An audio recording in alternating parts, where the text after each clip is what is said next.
नमस्कार मित्रों। आज फिर YouTube चैनल के माध्यम से आपके बीच एक उपनिषद की कथा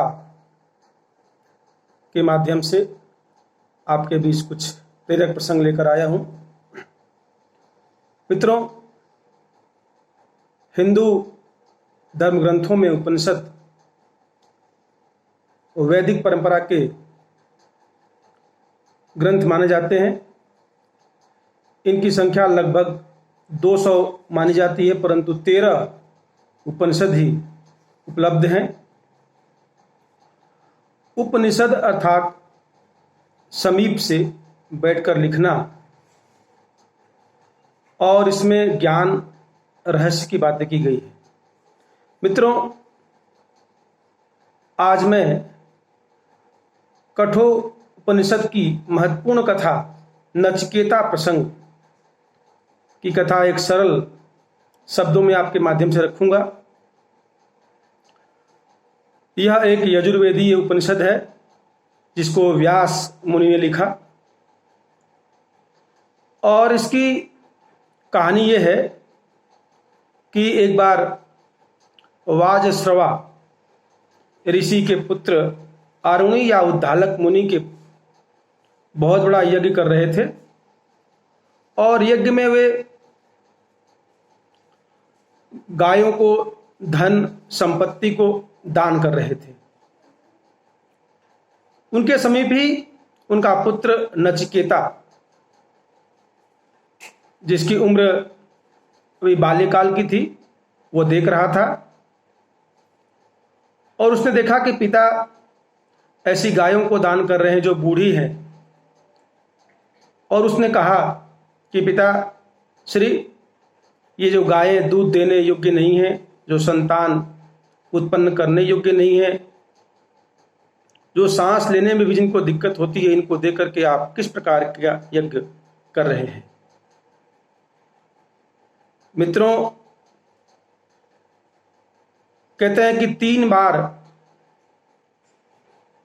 अपने पिता से मुझे आप किसे देंगे, मुझे आप किसे देंगे, मुझे आप किसे देंगे कहने पर पिता को क्रोध आ गया, और उन्होंने कहा कि मैं तुझे यम को दूंगा, अर्थात यमराज को दूंगा, मृत्यु को दूंगा।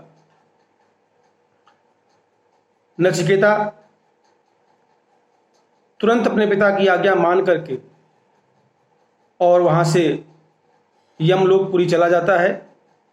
अब यहां यह बात युवा पीढ़ी को ध्यान देने योग्य है कि पिता की आज्ञा का पालन करना उसके लिए कितना महत्वपूर्ण है।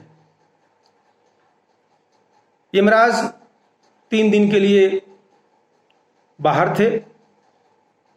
3 दिन तक भूखा प्यासा यमलोक के द्वार पर नचिकेता बैठा रहा, और जब यमराज लौटे तो भूखा प्यासा देख करके उन्होंने कहा कि 3 दिन से तुम मेरे द्वार पर भूखे रहे, मुझे इसके लिए पाप लगेगा। अतिथि देवो भव होता है, इसलिए हे पुत्र, 3 रात्रि तक रुकने के कारण तुम मुझसे 3 वर मांगो। और इस प्रकार से नचिकेता ने उनसे 3 वर मांगे। उन्हीं को नचिकेता के प्रश्न के रूप में उपनिषद में कहा जाता है। तो पहला वर नचिकेता ने मांगा कि मैं जब यहां से जाऊं तो मेरे पिता को परितोष प्राप्त हो, अर्थात सुख, शांति, और उनका क्रोध शांत होकर के वह मुझे पुनः पूर्वत की भांति स्नेह करे, प्रेम करे। मित्रों, दूसरा वर उसने अग्नि विद्या या अमरता का ज्ञान का मांगा, और मृत्यु के देवता ने उसको अग्नि विद्या के बारे में बताया। उसकी जिज्ञासा और उसकी साधना को देखते हुए उन्होंने अपने आप एक वर कहा कि मैं और देता हूं कि यह जो अग्नि विद्या है वह तुम्हारे नाम से ही जानी जाएगी, जिसको नचिकेताग्नि कहा जाएगा, क्योंकि यह जीवन का रहस्य जितनी साधना के साथ तुमने सुना है, उसको त्रिसंधि, माता पिता और आचार्य के द्वारा प्राप्त ज्ञान को उन्होंने कहा,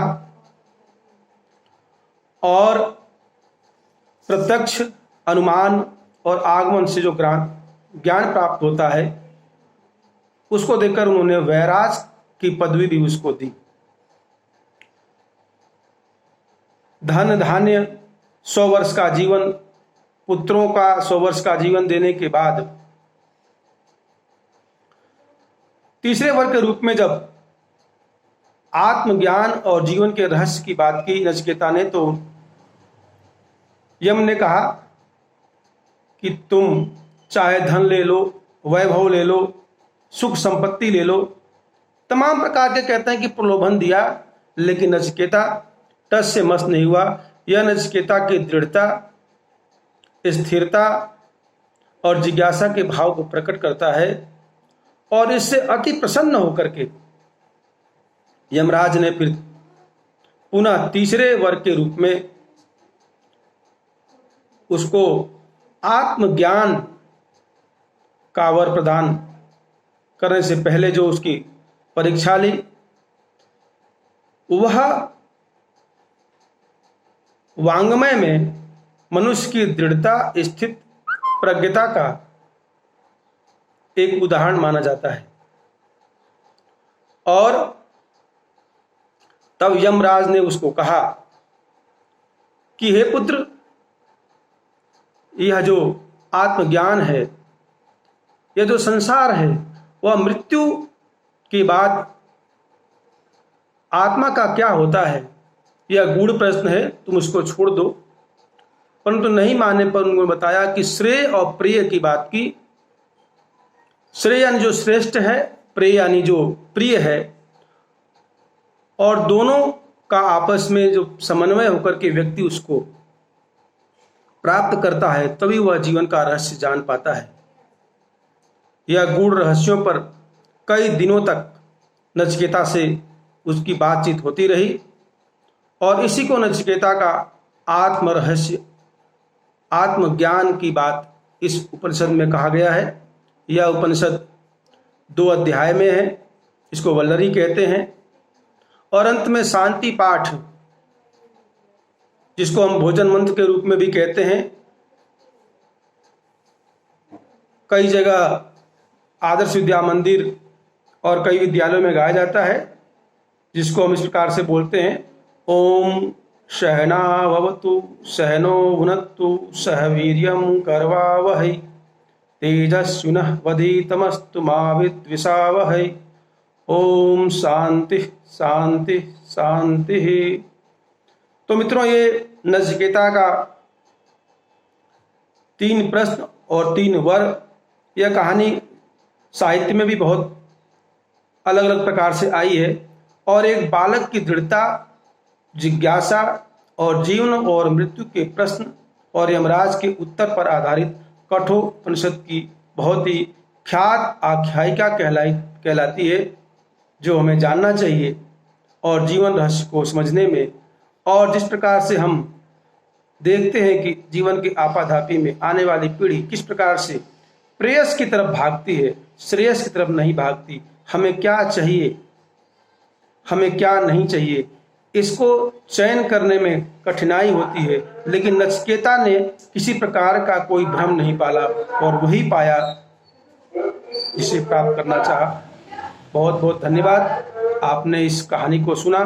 पुनः किसी अन्य उपनिषद की श्रेष्ठ कहानी पर विचार करने के लिए मिलेंगे। बहुत बहुत धन्यवाद।